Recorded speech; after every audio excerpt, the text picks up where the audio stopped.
మంగళం ప్రాంతంలో ఓ మహిళ మోజులో పడి 2 ఇంటి స్థలాలను పోగొట్టుకున్న కొడుకు గంగాధరంతో కలిసి తండ్రి రిటైర్డ్ ఎస్ఐ వెంకటరమణ కుటుంబం తమకు న్యాయం చేయాలని వేడుకున్నారు. తిరుపతి ప్రెస్ క్లబ్ లో సోమవారం ఏర్పాటు చేసిన విలేకరుల సమావేశంలో వారు మాట్లాడారు. మా అబ్బాయికి మూర్ఛ వ్యాధి ఉండడం వల్ల అతని కింద ఒక షాప్ పెట్టించినాము. ఆ షాపులో అతను వ్యాపారం చేసుకుంటూ ఉంటాడు, మేము పైన ఉంటా కాపురం ఉంటున్నాము. ఈ వ్యాపారం చేసుకునే టైంలో ఈ హేమలత అనే ఒక అమ్మాయి ఈ అబ్బాయితో కొంచెం సనువుగా పరిచయం చేసుకొని ఇతను కొండపైన నేను డ్యూటీ చేసేటప్పుడు కళ్యాణకట్లో ఆపరేటర్గా ఉన్నాడు, కంప్యూటర్ ఆపరేటర్గా. అప్పుడు పరిచయం ఉన్న అతను స్కానింగ్ ఆపరేటర్గా ఉన్నాడు. అప్పుడు పరిచయం ఉన్నటువంటి హేమలత వీరిని ఆసరాగా చేసుకొని వీరిని ఆరోగ్య పరిస్థితి గమనించి మా ఆస్తిని కాజేయాలని దురుద్దేశంతో ఈ అబ్బాయితో సనువుగా ప్రవర్తిస్తూ నేను నా భార్య ఇంట్లో లేనప్పుడు మా కృష్ణవేణి యాదవ్ కాలనీలో మాకు 2 ఫ్లాట్లు 2006లో కొన్నాం.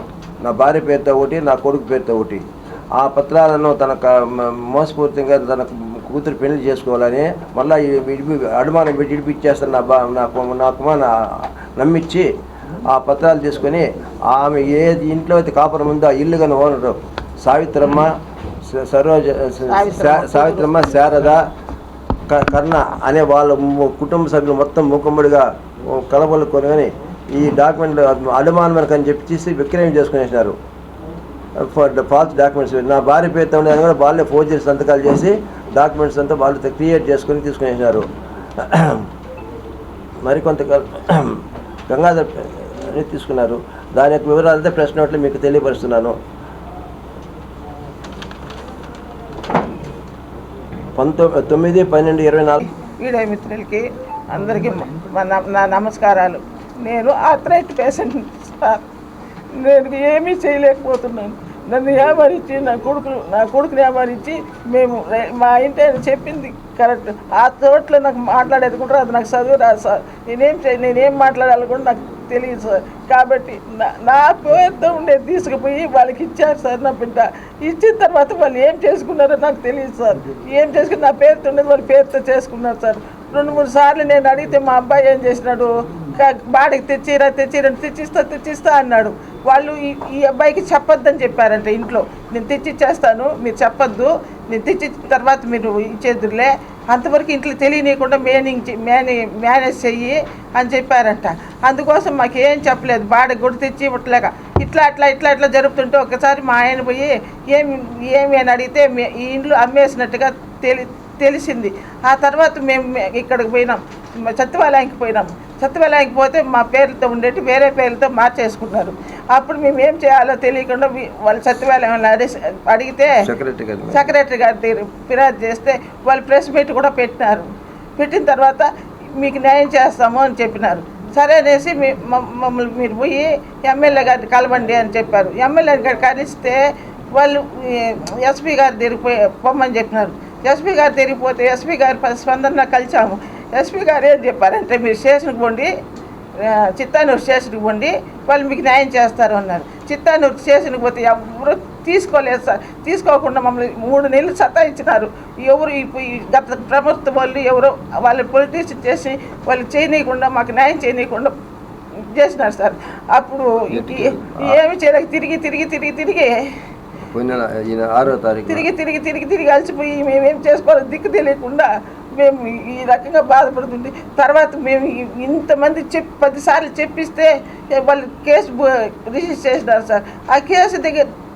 ఆ కేసు వల్ల వీళ్ళు పిలిచి విచారిస్తే వీళ్ళు సమాధానం చెప్పకుండా రాకుండా 3 నెలలుగా వాళ్ళని కూడా ఉడకాడిచ్చినారు సార్. పోలీసు వాళ్ళు కూడా ఉడకాడిచ్చి మేము ఏం సార్ మాకు న్యాయం చేయడానికి మేము చెప్పుకొని బాధపడుతుంటే అప్పుడు వాళ్ళు వచ్చి మీరు కేసు బుక్ చేస్తారా, మేము పోవాలా ఆఫీసుల దగ్గరికి అంటే అప్పుడు చేసినారు సార్. చేసిన తర్వాత వాళ్ళు విచారించే పొజిషన్లో పోలీసు వాళ్ళ మీదనే ఫిర్యాదు చేసి వాళ్ళు ఏమి చెప్పనీయకుండా వాళ్ళు ఏమి మాకు చేయని.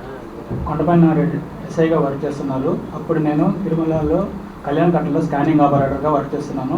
అక్కడ బార్బర్ డి ఏలుమలై అనేసి నాకు పరిచయం అన్నాడు. అందరు బార్బర్స్లో ఏలుమలై అని మాకు పరిచయం అయినాడు. వాళ్ళ కూతురు కూడా అప్పుడప్పుడు వస్తూ పోతుంటుంది. అట్లా నాకు పరిచయం అయింది. అక్కడ నాకు మేనేజ్మెంట్ నాకు ఆరోగ్యం సరిగ్గా లేనందువల్ల అక్కడ మేనేజ్మెంట్ నాకు మీ ఆరోగ్యం బాగా చూసుకొని మా తర్వాత వచ్చి జాయిన్ అవ్వండి అనేసి పంపించేశారు. పంపించేసిన తర్వాత మేము తిరుపతిలో ఇల్లు కట్టుకొని అక్కడ ఉంటున్నాము. అక్కడ షాప్ పెట్టుకున్నాను. అక్కడికి నేను షాప్కి సరుకులు తీసుకెళ్తుండగా అక్కడ పరిచయం హేమలత కనబడి, ఏం సార్ ఇక్కడ ఉన్నారు అంటే, నేను జాబ్ మానేశానమ్మా, షాప్ పెట్టుకున్నాను, సరుకులు తీసుకెళ్తున్నాను అంటే, ఎక్కడ సార్ ఉండేది అని అడిగింది.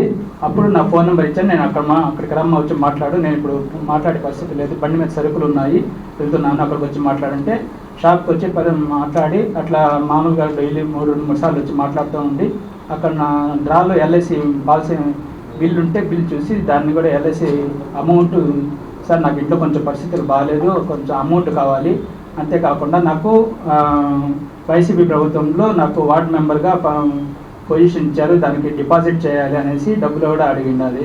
దాన్ని నా చేతనే 8,93,000కి. హృదయపూర్వక శుభోదయం అండి. నా పేరు నాగరాజు, నాగా అంటారు. నేను మంగళం పంచాయతీకి 7వ వార్డు మెంబర్గా ఉన్నాను. ఈ ఇష్యూని నా సమక్షంలో జరిగిందని మొన్న హేమలత, సావిత్రమ్మ మీ దగ్గరకు వచ్చి ప్రెస్ మీట్ పెట్టారు. అసలు జరిగింది ఏం జరిగిందంటే, ఇదే హేమలత 2023 నవంబర్ నెలలో గంగాధరం అనే అతను తీసుకొని ఈ ఇంటి పత్రాలు అడమానం పోవడానికి మా దగ్గరికే వచ్చింది. మా దగ్గరకు వస్తే నేను పరిశీలించి, నువ్వెవరమ్మా అంటే, నేను అతని చెల్లెల్ని అని అబద్ధం చెప్పి, నేను పత్రాలు పరిశీలించి, ఇది నువ్వు చెల్లెలు కాదమ్మా, ఇతను వాళ్ళ నాన్న ఏం చేస్తాడంటే, అతను రిటైర్డ్